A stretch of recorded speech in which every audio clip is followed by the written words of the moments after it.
భద్రాచలం దగ్గర గోదావరికి వరద ఉధృతి 43 అడుగులకు చేరిన నీటి మట్టం మొదటి ప్రమాద హెచ్చరిక జారీ.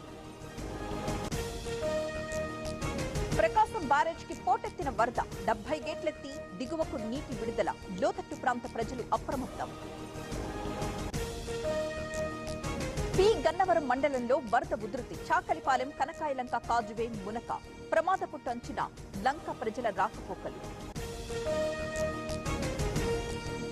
జమ్మూ కశ్మీర్ కు రాష్ట్ర హోదాను పునరుద్ధరించే ఛాన్స్ నేడు లోక్సభ ముందుకు సవరణ బిల్ 2019 ఆగస్టు 5న. ఇవాళ ఫిలిం ఛాంబర్ తో ఫెడరేషన్ నేతల చర్చలు. నిన్న 3 గంటల పాటు కొనసాగిన సమావేశం సాయంత్రానికి వివాదం కొలిక్కొచ్చే అవకాశం.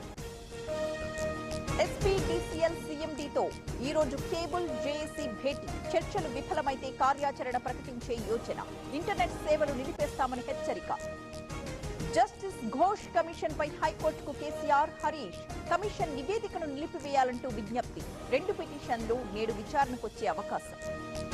నేడు గచ్చిబౌలికి CM Revanth Reddy. Integrated sub registrar office కు శంకుస్థాపన. Kokapet Neopolis ORR toll plaza ప్రారంభం. నేడు ప్రాజెక్టుల సందర్శన కోసం మంత్రి ఉత్తమ్ ఎల్లంపల్లి, శ్రీరామ్ సాగర్, మిడ్ మానేర్ సందర్శన. ప్రాజెక్టుల పరిస్థితిపై అధికారులతో రివ్యూ. అమరావతికి ఎలాంటి ముప్పు లేదు, మునిగిపోయిందని దుష్ప్రచారం చేస్తున్నారు. వైసీపీ నేతలపై మంత్రి నారాయణ ఆగ్రహం. యూరియా కోసం కాంగ్రెస్ ఎంపీల విన్నపం. 50,000 మెట్రిక్ టన్నులు కేటాయించిన కేంద్రం. వారంలో స్టాక్ వస్తుందన్న మంత్రి తుమ్మల. జూరాల ప్రాజెక్టుకు పోటెత్తిన వరద 40 గేట్లెత్తి దిగువకు నీటి విడుదల. పూర్తి